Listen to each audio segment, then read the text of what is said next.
Thank you and welcome to the show this morning.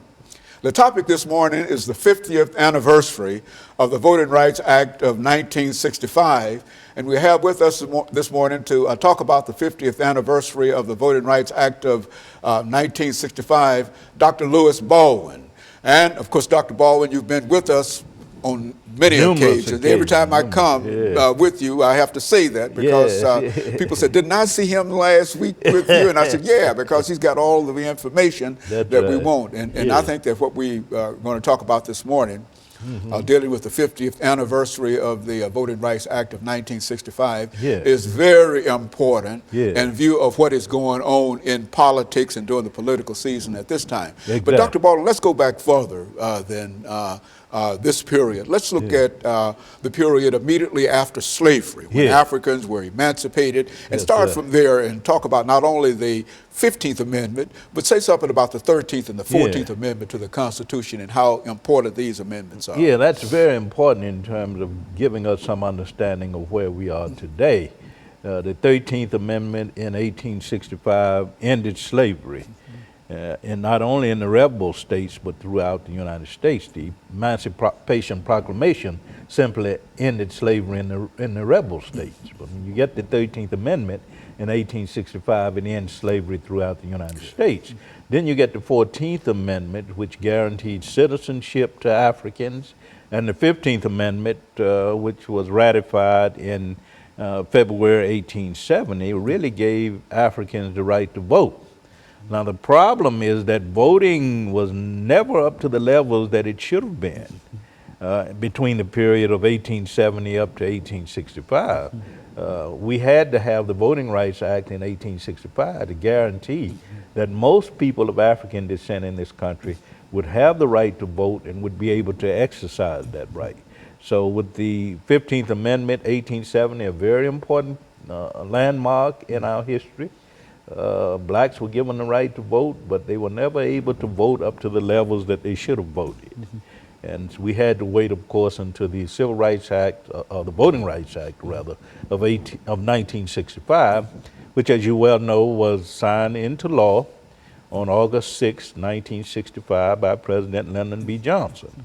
And that law, of course, did essentially three things. Number one, it guaranteed the right to vote. Number two, it created a federal authority to register voters in areas, jurisdictions where local officials had interfered with the right to register and vote. And thirdly, it restricted literacy tests and other examinations that were essentially based on racial discrimination, preventing people from voting. So that was a landmark. The Voting Rights Act of 1965 was a landmark achievement in the struggle for civil rights and also in the struggle for inclusive participatory democracy. It transformed the South in ways that the 15th Amendment, the 13th, 14th, and 15th Amendments did not transform the South to the extent that you get with the Voting Rights Act of 1965, where blacks are finally given an opportunity to participate completely in the civic life of the South. And so in a real sense, Dr. Baldwin, we're talking about the so-called Reconstruction Amendments, the 13th, 14th, and the 15th Amendment to the Constitution, playing a very, very significant role. Now, I think that many of our members of our audience might not be familiar with some of the efforts used by certain elements in the southern parts of the United States in the 1870s to keep Africans from participating in the suffrage. Now we're all familiar with violence, the Ku Klux Klan, and etc. But what were some of the things that were used at that time to sort of diminish the participation of black participation in politics? The states' rights argument was quite prominent during that time. That is, that states should have the right to decide who exercised the ballot. But Southerners came up with a number of different tactics. They used the grandfather clause, which essentially argued that your father or grandfather had to have the right to vote and had to have property and education, that kind of thing. They came up with literacy tests, the poll tax to prevent Africans from voting in that time. There were also residential requirements, property requirements that were used to prevent Africans from voting. And of course, the states' rights argument was prominent in this opposition to black voting rights in that period. And of course, we get the same thing in the last decade with Republicans who are going back to the states' rights argument. Okay, and let's have a break here, Dr. Baldwin, then we'll pick up at this moment. And we'll be back with our audience following this very, very short commercial break.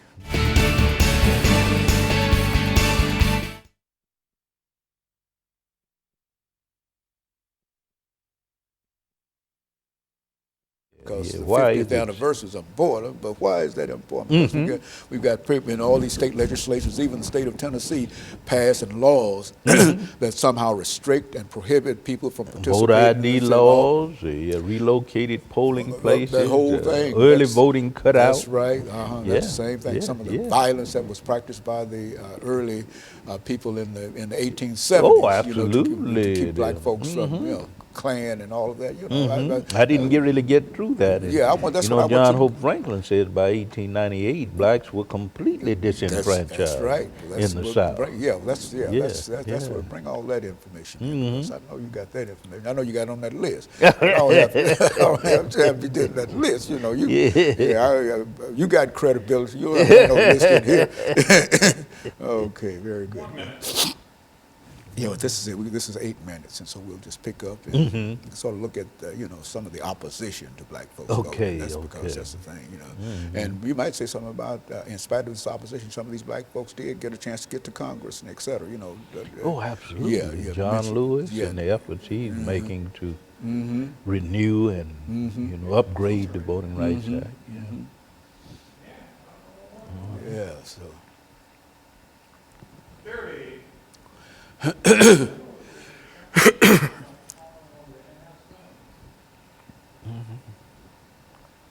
Yes, sir. Because it's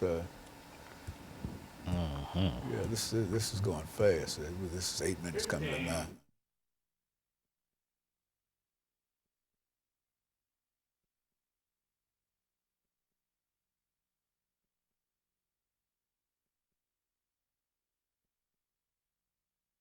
Thank you and welcome back to the show this morning. The topic is the 50th anniversary of the Voting Rights Act of 1965. And Dr. Baldwin has given us some information in reference to the 13th, 14th, and the 15th Amendments to the Constitution that eventually led Africans to participate in the suffrage. Let's look back, Dr. Baldwin. I think you mentioned the Voting Rights Act of 1870. And we find that in many instances there was widespread opposition in the South in reference to this. And there was what kind of reaction that you find in the Southern parts of the United States? With the ratification of the 15th Amendment to the Constitution, which guaranteed the right to vote irrespective of race, color, or previous conditions of servitude. Blacks got the right to vote, and we know there was a tremendous white backlash in the South with the rise of the Ku Klux Klan in the late 1860s, white mob groups that emerged, and the great historian John Hope Franklin says that by 1898, blacks in the South had been almost completely disenfranchised because violence was used also, not only the grandfather clauses, poll taxes, restrictions in terms of residency and property rights, but also violence was used to intimidate black voters and to eliminate the black voting processes in the South. And this is why by 1898 you have blacks almost completely disenfranchised in the South. So you don't have the exercise of the ballot very much at all in black communities in the South between 1898 up to 1965 when you get the signing of the Voting Rights Act into law by President Johnson. And so this played a very, very significant role in the terms of helping to elevate the African out of the situation that many of them found themselves in because of segregation and some of the other things associated with it. Absolutely.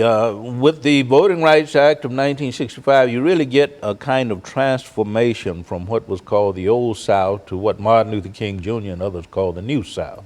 The New South was that South that that respected inclusive participatory democracy, which of course included the right to vote.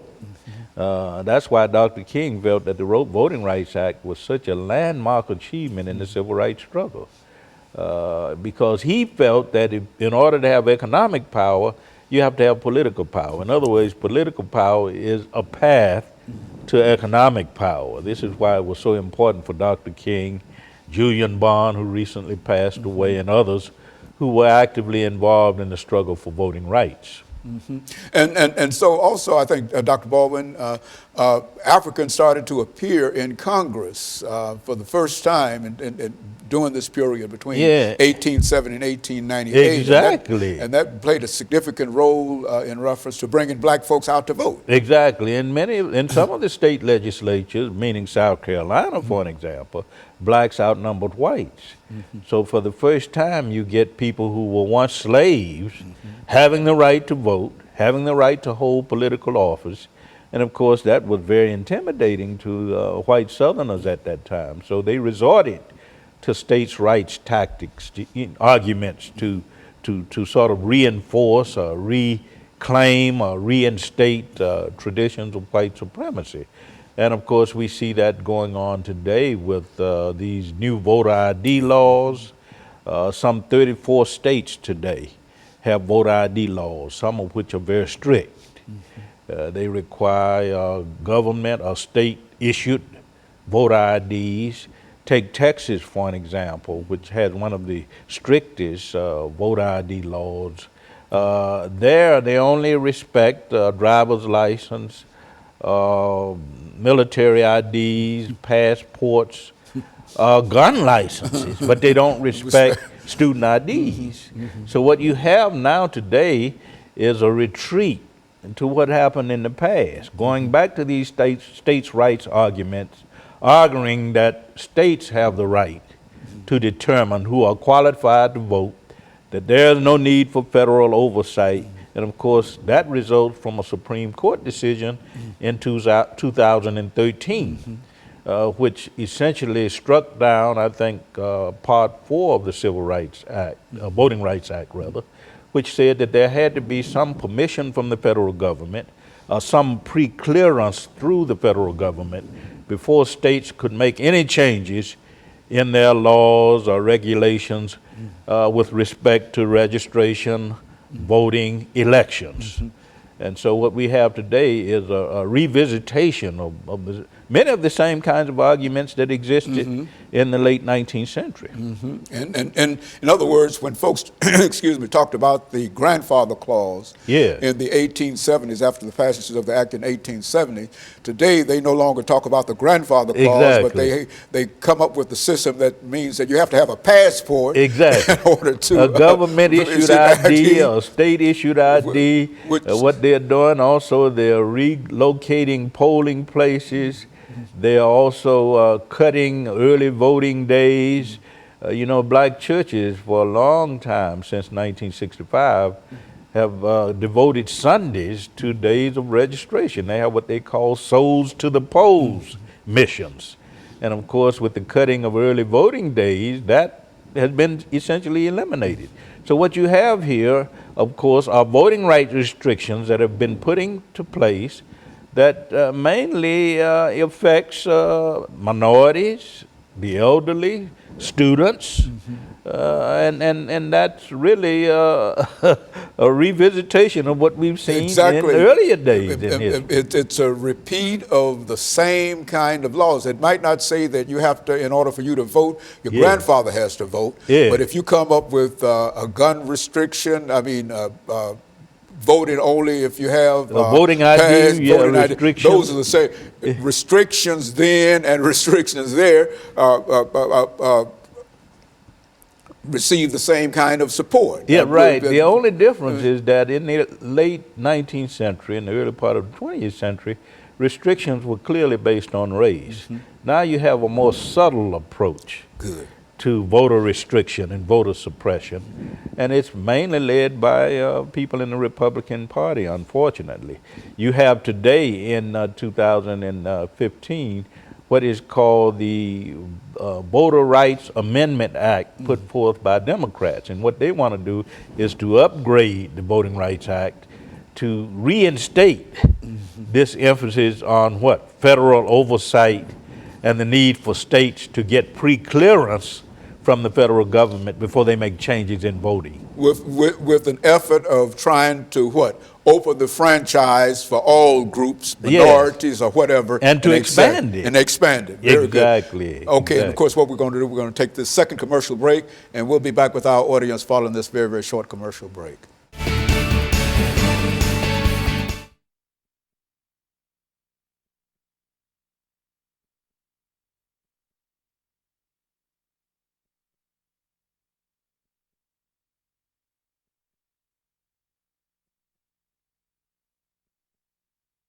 President Obama has recently spoken to that, and so we can talk about what we're going from here. That's it.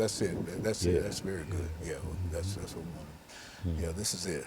This is good information. It's just restating some information. There's nothing new in reference to this. It's just the same thing. You know, the idea is to eliminate. Unfortunately, it's the same old story. Same old story. Instead of trying to expand political opportunities, people are concerned about what? Limiting opportunities, et cetera, led in a real sense by some very, very important individuals. It's a threat to democracy. It is. We are a democratic society. That's right. We no longer can be a democratic society if folks can't vote. See, and that's important too. And people might not think that much about that, but that's important to know, and to know that we're still fighting the same battles. You see, same old battles, man.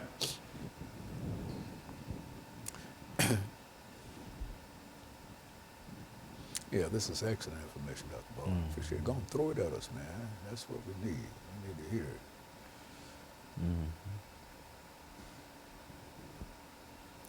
50 years ago, and the same thing, and the same thing. I remember That's it. right. Yeah. I remember it too. I remember when the passage of the poll tax. I used to go down and write up poll taxes for black folks as a freshman and even in college in my freshman year.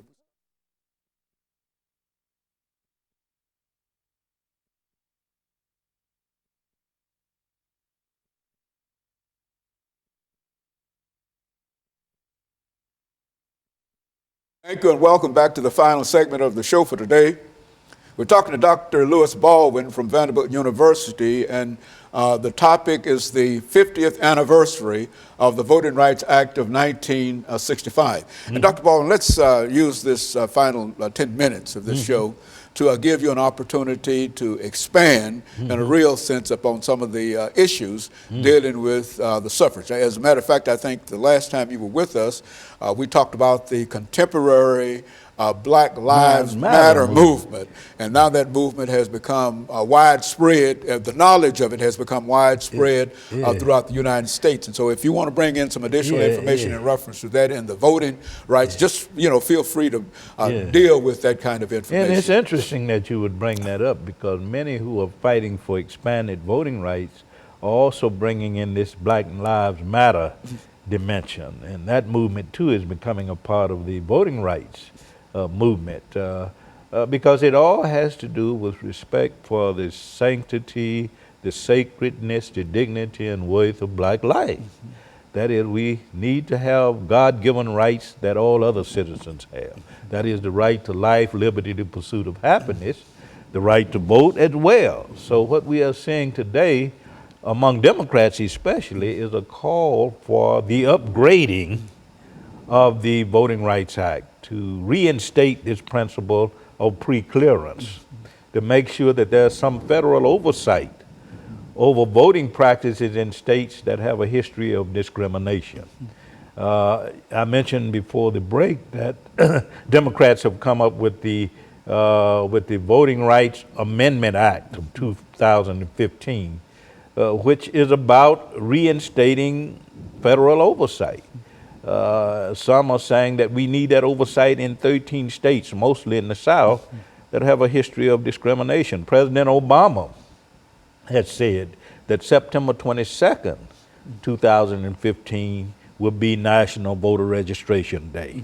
So he too is calling for an upgrading of the Voting Rights Act so that states won't have complete freedom in determining who should vote or in determining what procedures should be used in the processes of registration, of voting, and election.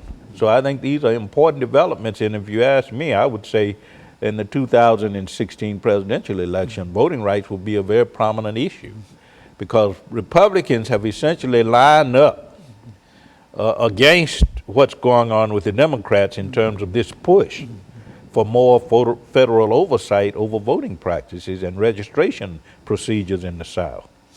And so in a real sense, excuse me, Dr. Baldwin, that the right to vote is so essential to democracy that if a person is eliminated or disenfranchised in terms of voting, then he has no real participation in the process of government itself. Exactly. And what you see with the voter ID laws and other restrictions are really attempts at voter suppression. And we noticed in the 2014 congressional elections a decline in black voting, a decline in other areas of voting, such as the elderly. Certain demographics are being what? Are being excluded by these rigid, strict ID laws passed by the state of Texas and other states. So what we have here, as you said, of course, is a threat to participatory democracy. This country was founded on the principles of participatory democracy. And when you deny people the right to vote, or you come up with restrictions to the right to vote, then you are really what? You're really threatening the very processes of participatory democracy. And when some folks are denied the right to vote, others are discouraged from voting because they now believe that it really does not matter about voting because, quote, their vote will not, what, count. Exactly. And some elderly people have already complained. They've spent 5 hours trying to get, as much as 5 hours trying to get a voter ID. There are problems with traveling. There are problems with having the resources to get access to the ballot. So what we have today is really a threat to democracy in this country. And I think President Obama, Congressman John Lewis, who was very much involved in the voting rights struggle in Selma, Alabama in 1965, what they are telling us is that we need to what? Upgrade the Voting Rights Act and continue to renew it because it is much needed in a society in which there are still patterns of discrimination, personal and institutional. Very good. Dr. Baldwin, we've got about 4 minutes here. What I'd like to do with this time is to look at some of the activities that are going on now in the various states. For example, I think Oregon has almost universal suffrage in a real sense through the states, which is to say that people in Oregon, once they reach, I think this is what I know about the law, once they reach the age of 18, they are automatically registered to vote. And so there's a larger percentage of Americans or people from Oregon that are involved in the political process in that state. Do you think that that would be efficient in terms of allowing that? Because sometimes I think ago, people talked about allowing registration through the post office, registration through the internet, and there are all ways in which people can register now if we are concerned with trying to expand the whole operation of democracy in the United States. Yes, I think with the Oregon statutes or laws can serve as a model for the nation because after all we're trying to expand the reach of democracy. Interestingly enough, in states like North Carolina, there used to be pre-registration of 16 and 17-year-olds. That has been cut out. So what we need to do is to put in place the kinds of guidelines that would encourage people to register to vote. But what you see with these voter restriction, ID laws, and other statutes or principles put in place is an effort to really restrict, to obstruct, to suppress And a real voting. suppression. That's And exactly I it. think you're right. What is happening in Oregon, and of course it is this exception more than the rule, needs to be a model for the nation if we are interested in what? In increasing voting rights, which are, of course, at the core of any participatory democracy. That's right, and we can't have a democracy if we say the people are not participating in it, and if the people become discouraged in terms of participating, and if they're driven away from the polls, then it's difficult to argue that we have a democratic situation. That's right. I'm rather concerned about 2016, the presidential election, because I think many of these ID laws, and they're in place, as I said, in 34 states, some of them very strict, very rigid, is that these laws will have an impact on the presidential election. And that would be very unfortunate because, you know, we want to make sure that our presidents are democratically elected, that we have the broadest possible base of democracy. When we are talking about presidential elections. And now that, of course, is threatened by many of the laws we see put on the books in certain states today. And do you think the current effort on the part of Congress to deal with the Voting Rights Act, do you think that might bring in more folks? Yes, I think, and it's an effort put forth by Democrats, essentially, on the